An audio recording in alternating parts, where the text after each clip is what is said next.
Assalamualaikum warahmatullahi wabarakatuh. Kembali lagi di channel seputar Brebes.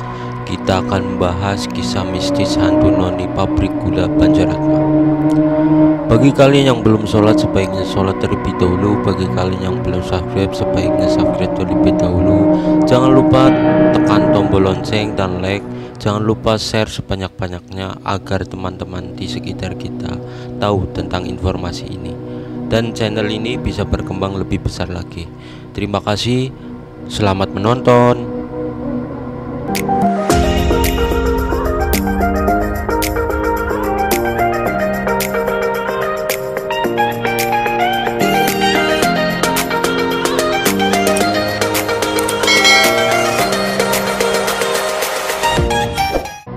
Dikutip dari Kemendikbud.id, pabrik gula Banjaratma didirikan oleh perusahaan perkebunan yang berpusat di Amsterdam pada tahun 1908. Bangunan ini berusia lebih dari 100 tahun. Seperti kebanyakan di Indonesia, pabrik gula Banjaratma merupakan peninggalan pemerintahan Belanda ketika menjajah bumi Nusantara. Revolusi industri yang bermula di Inggris pada tahun 1760 hingga 1840 ditandai dengan penggunaan mesin-mesin uap, memicu munculnya pabrik-pabrik di seluruh dunia termasuk pabrik gula di Indonesia. Hingga 1925 tak kurang dari 205 pabrik gula didirikan di Pulau Jawa. Pabrik gula Banjaratma yang terletak di Desa Banjaratma atau sekitar 5 km sebelah barat kota Brebes mulai beroperasi pada tahun 1913. Keberadaannya dulu menjadi lapangan pekerjaan bagi sebagian warga desa setempat. Di pabrik gula Banjaratma juga ada kisah mistis hantu Noni Yolanda, penghuni bekas pabrik gula Banjaratma. Pabrik gula Banjaratma yang berjaya pada masa penjajahan Belanda hingga tahun 1990-an kini hanya tersisa bangunan yang mengesankan angker. Karena sudah tidak ada lagi kegiatan proses penggilingan tebu menjadi gula, rumah-rumah dinas para administrasi juga dibiarkan kosong. Yolanda, hantu yang kini menjadi perbincangan sebagian warga setempat, adalah seorang ABG atau anak baru gede, anak seorang Belanda yang menjabat sebagai administrasi pabrik gula Banjaratma. Sosok Noni Yolanda hidup pada masa nasional radikal, di mana saat itu ada semangat anti Belanda yang sangat luas. Anti Belanda diwujudkan sebuah perlawanan. Pusat perlawanan masyarakat adalah dengan merebut penguasaan pabrik gula dari tangan Belanda, serta terjadi pembantaian keluarga-keluarga Belanda yang menguasai pabrik gula. Seperti terjadi pada pabrik gula Banjaratma. Disinilah kisah miris Yolanda dengan tragedi pembantaiannya mulai terjadi. Konon saat itu sebagian massa sudah mengepung dan hendak menguasai pabrik gula Banjaratma. Melihat massa yang beringas merangsak masuk di perumahan sekitar pabrik gula Banjaratma, Yolanda yang saat itu terbilang masih gadis ketakutan dan mencoba lari dari kepungan massa. Perkiraan Yolanda hendak mengumpet di suatu ruangan kamar depan rumahnya, yang juga terdapat fasilitas kamar mandi dan WC menghindari amukan massa itu. Namun naas, saat mencoba berlari, dia tersandung di sebuah benda hingga dia terjatuh.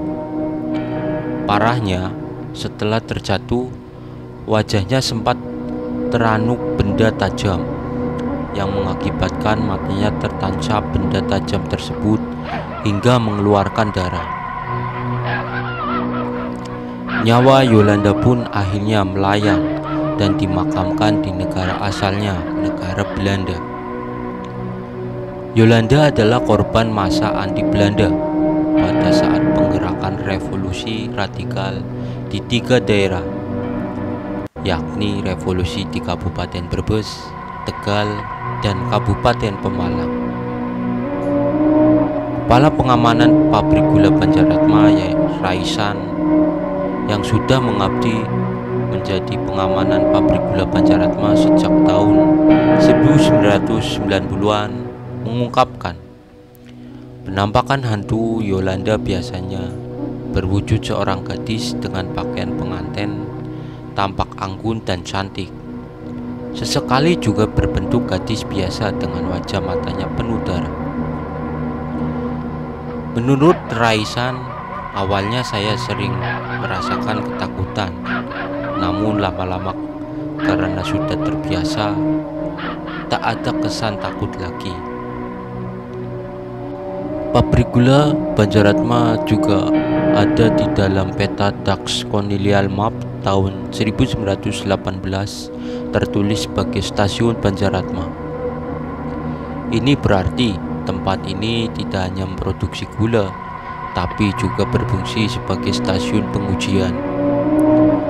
Pabrik gula Banjaratma dijadikan tempat penelitian ilmiah budidaya dan proses produksi gula sehingga memperoleh hasil maksimal. Pabrik gula Banjaratma yang berdiri di atas lahan seluas 25 hektar memiliki organisasi ruang atau struktur ruang yang membentuk suatu sistem sirkulasi tertentu. Bangunan komplek pabrik gula ini meliputi gedung pabrik, perumahan pegawai, dan rumah administrasi pabrik, dan lahan perkebunan tebu. Keseluruhan ruangan tersebut mendukung proses produksi dari tebu menjadi gula di pabrik tersebut. Melemahnya cengkeraman pemerintahan kolonial Belanda di bumi Nusantara hingga akhirnya Indonesia merdeka kemudian mengaruhi kelangsungan pabrik-pabrik gula di Pulau Jawa. Pasokan tebu sebagai bahan baku utama gula menurun seiring dengan tidak adanya lagi sistem tanam paksa seperti yang dilakukan Belanda. Ditambah biaya operasional yang tinggi, pabrik-pabrik gula di Pulau Jawa akhirnya satu persatu tutup. Setelah melakukan beragam terobosan, pabrik gula Banjaratma akhirnya juga tidak bisa bertahan. Pabrik ini terpaksa ditutup pada tahun 1998 setelah melakukan produksi terakhir pada tahun 1997. Penutupan ini berbarengan dengan 4 pabrik gula lainnya di Jawa Tengah, yakni pabrik gula Kalibagor Banyumas, pabrik gula Cipiring Kendal, pabrik gula Ceper Baru Klaten, dan pabrik gula Kolomadu Karanganyar.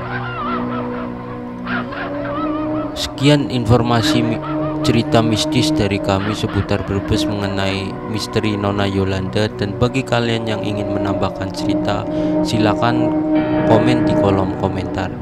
Bagi kalian yang ingin berkunjung ke pabrik gula Banjaratma, silakan karena tempat tersebut sudah disulap menjadi rest area terbesar di Trans Jawa. Terima kasih. Wassalamualaikum warahmatullahi wabarakatuh.